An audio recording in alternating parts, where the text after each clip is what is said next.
کہا جس نے ظاہر اور باطن پاک کر لیا وہ پاک ہے۔ اب ولی کس کو کہتے ہیں؟ تصوف کس چیز کا نام ہے؟ حضرت محمد جلیلی ایک بزرگ گزرے ہیں، آپ فرماتے ہیں کہ ہر اچھی چیز کو اپنانا، ہر اچھے اخلاق کو اپنانا اور ہر بری عادت کو چھوڑنا یہ ولایت ہے۔ تصوف اس چیز کا نام ہے کہ بندہ ہر بری بات چھوڑ دے اور ہر اچھی چیز لے لے، اور یہ قرآن نے تعلیم دی۔ قرآن نے کہا ما آتاکم الرسول فخذوہ وما نہاکم عنہ فانتہوا، جو کچھ میرا رسول تمہیں دے وہ لے لو، اور جس سے میرا رسول تمہیں منع کرے اس سے رک جاؤ۔ مطلب کیا کہ رسول اچھے کام کا حکم دے رہا ہے تو اچھا کام کرو، اور رسول برائی سے روک رہا ہے تو رکو۔ اور یہی تصوف ہے، اسی کو ولایت کہتے ہیں، اور یہی ولی کامل کی پہچان ہے کہ وہ اپنے آپ کو اچھے اخلاق سے متصف کرتا ہے اور برے اخلاق سے اپنے آپ کو محفوظ رکھتا ہے، بری عادتوں سے اپنے آپ کو محفوظ رکھتا ہے۔ اور حضرت رویم اللہ کے ایک بہت بڑے ولی گزرے، فرماتے ہیں کہ نفس کو اللہ کے سپرد کر دینا اور وہ اس کے ساتھ جو چاہے سلوک کرے، اس کو تصوف ہے۔ یعنی اپنے مالک کی مرضی میں راضی ہو جانا، اپنے یار کی مرضی میں اپنی مرضی کو گم کر دینا، اس کو تصوف کہتے ہیں۔ اس چیز کا نام ولایت ہے کہ جو کچھ یار نے کر دیا بس ٹھیک ہے، وہ جس حال میں رکھے اس حال میں رہنا، اس چیز کا نام تصوف ہے۔ اور حضرت جنید بغدادی اللہ کے بہت بڑے ولی گزرے، آپ فرماتے ہیں کہ اللہ کے ساتھ تمہارا تعلق ایسا ہو کہ کسی دوسرے کے ساتھ ایسا تعلق تمہارا نہ ہو۔ یعنی جو تعلق تمہارا رب کے ساتھ ہو، اگر مخلوق کے ساتھ بھی وہی تعلق ہے پھر سمجھو تم اللہ کے ولی نہیں۔ اللہ کا ولی وہ ہے، کامل ولی وہ ہے کہ جیسا تعلق اپنے رب کے ساتھ ہو ویسا مخلوق کے ساتھ نہ ہو۔ مطلب یہ ہے کہ اپنے رب سے تمہارا ایسا تعلق ہو کہ کسی اور کو تم اس تعلق کے لائق سمجھو ہی نہیں، کوئی تمہاری نظر میں ایسا ہے نہیں کہ تمہارا اس کے ساتھ تعلق ہو۔ اور اسی لیے جب اللہ کے ولی ان کا اللہ کے ساتھ اتنا محبت کا تعلق ہوتا ہے تو پھر ان کے دعا کے لیے ہاتھ بعد میں اٹھتے ہیں، رب تقدیر پہلے بدل دیتا ہے۔ وجہ یہ ہے کہ ان کا اپنے مالک کے ساتھ تعلق ایسا ہوتا ہے، اپنے معبود کے ساتھ رشتہ ایسا ہوتا ہے کہ ان کو دنیا سے کوئی لینا دینا ہوتا ہی نہیں ہے۔ وہ شب و روز اپنے مالک کی اطاعت میں گزار دیتے ہیں، ان کے دن ہو یا رات ہو وہ ہر حال میں اپنے یار کی رضا کے مطابق زندگی بسر کرتے ہیں۔ حضرت شیخ شبلی یہ اللہ کے بہت بڑے ولی تھے، لوگ ان کو پاگل سمجھتے تھے، مجنون سمجھتے تھے، لیکن یہ اللہ کا بہت بڑا ولی۔ حضرت شیخ شبلی کے پاس ایک بندہ آیا، کہنے لگا جی میں اللہ اور اس کے رسول سے بڑی محبت کرتا ہوں۔ میں جھوٹ نہ بولا تھا، کہنے لگا جی میں محبت کرتا ہوں، آپ کیسے کہتے ہو؟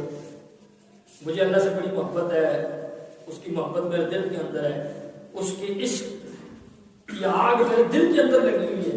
اور میں جھوٹ نہ بولا کر، منافقت کرنا چھوڑ دے۔ کہا جی ہاں منافقت کس چیز کی؟ میں جو کہہ رہا ہوں وہ ٹھیک ہے۔ آپ نے فرمایا کبھی کسی ایسے علاقے میں کسی دیہات کے اندر گیا ہے؟ کہنے لگا کہ بڑی بار گیا ہوں دیہاتوں کے اندر۔ فرمایا دیہات کے اندر کبھی تو نے دیکھا ہے کہ جب عورتیں آگ لگاتی ہیں، لکڑی جلاتی ہیں؟ کہنے لگا جی بڑی بار دیکھا۔ فرمایا کبھی گیلی لکڑی کو جلتا ہوا دیکھا ہے؟ ایک تو سوکھی ہوئی لکڑی ہوتی ہے نا گیلی لکڑی کو کبھی جلتا ہوا دیکھا؟ اس نے کہا کئی بار دیکھا ہے۔ فرمایا جب گیلی لکڑی جلتی ہے تو اس کا کیا طریقہ ہوتا ہے جلنے کا، وہ کیسے جلتی ہے؟ اس نے کہا جی میں نے جب گیلی لکڑی کو جلتے ہوئے دیکھا تو وہ ایسے جلتی ہے۔ آپ نے بھی دیکھا ہوگا بعض بزرگوں نے جو گاؤں میں دیہاتوں میں جنہوں نے لکڑیاں جلتی ہوئی دیکھی ہے کہ ایک طرف سے اس کو آگ لگی ہوئی ہوتی ہے، دوسری طرف سے وہ سو سو کر کے اس کے اندر سے پانی کے چھوٹے چھوٹے قطرے نکل رہے ہوتے ہیں، ٹمکے ہوتے ہیں چھوٹے چھوٹے قطرے۔ ایک طرف اس کو آگ لگی ہوتی ہے، دوسری طرف سے وہ جو ہے پانی نکل رہا ہوتا ہے۔ تو حضرت شیخ شبلی ہونے لگے جھوٹ نہ بولا کر، تو کہتا ہے تیرے دل کے اندر رب کی عشق کی آگ لگی ہوئی ہے، تیری آنکھوں میں آنسو نظر نہیں آتے، پھر آگ کیسے لگتی؟ فرمایا میں نے تو لکڑی کو دیکھا ہے کہ لکڑی کو ایک طرف سے آگ لگتی ہے اس کو ایک طرف سے آگ لگے دوسری طرف سے پانی کے قطرے ٹپک رہے ہوتے ہیں، اگر تیرے دل کے اندر بھی رب کے عشق کی آگ لگی ہوتی، تیری آنکھیں خشک نہ ہوتی، تیری آنکھوں میں آنسوؤں کا سمندر ہوتا، تیری خشک آنکھیں بتا رہی ہیں تیرے دل کے اندر کسی کی محبت کوئی نہیں۔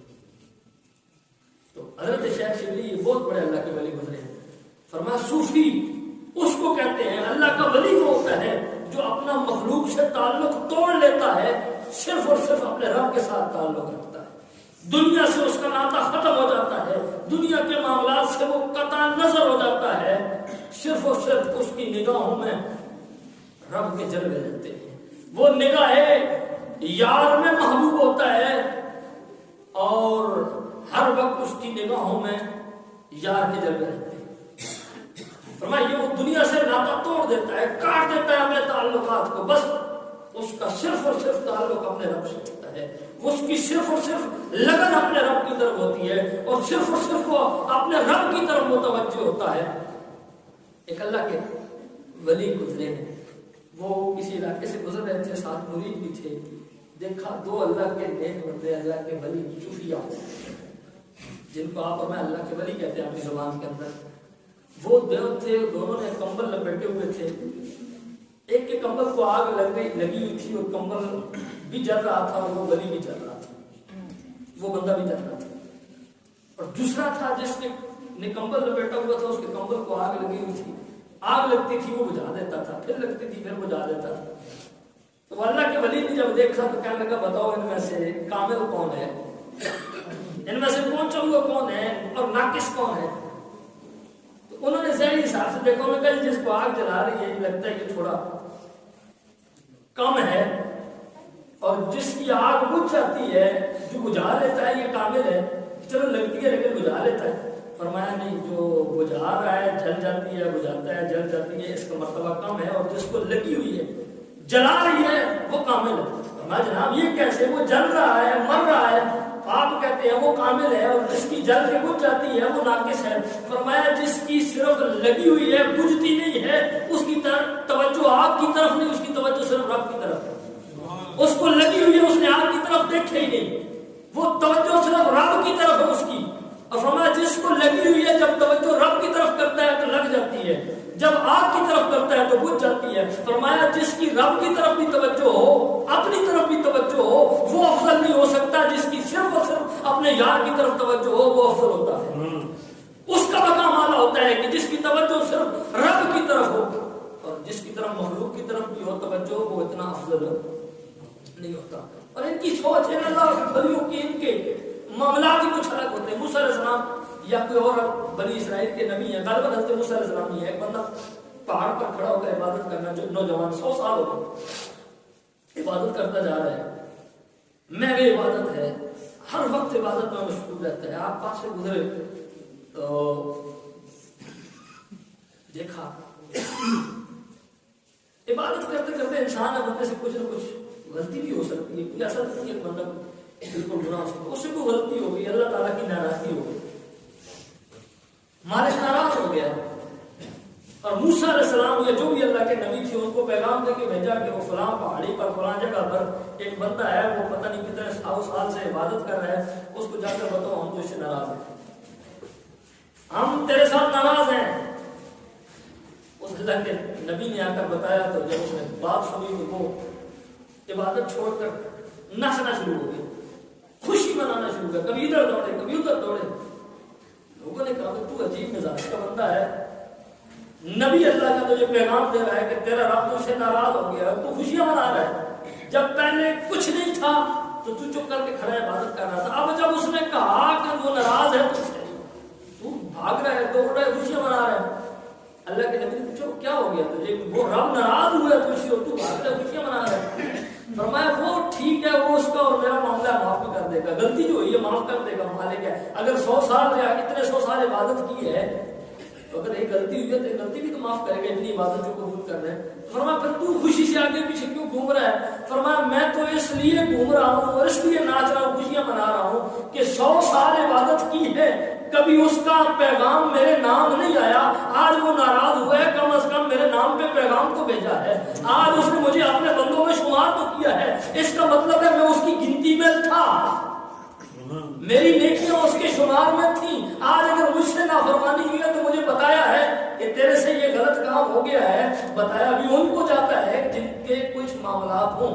حضرت میں عشاء صاحب اثر کی سنتیں رہ گئی یا عشاء کی غیر مقدر سنتیں تھی، چاہے اثر کی ہو یا عشاء کی رہ گئی. آپ اور میں ہر روز چھوڑتے ہیں. کبھی کسی کو کہا ہو کسی نے آ کے بھئی اٹھ جا کے کیوں نہیں سنتے پڑی. ہم تو فرض چھوڑ دیتے ہیں، ہمیں کوئی پوچھنے والا نہیں ہے کیونکہ ہمارا حساب کتاب ہی اور ہے.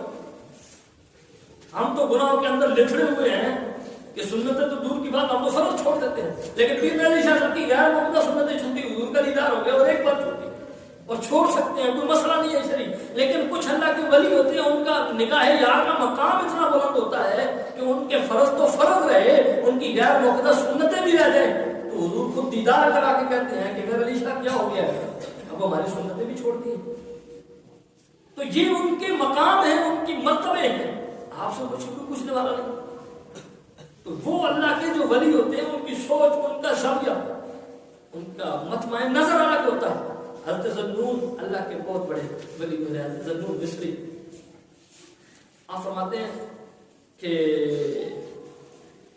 تصوف اس چیز کا نام ہے اور صوفیاء کی جماعت اس جماعت کو کہتے ہیں کہ ہم قوم اثر اللہ علی کل شیء فاثرهم اللہ علی کل شیء.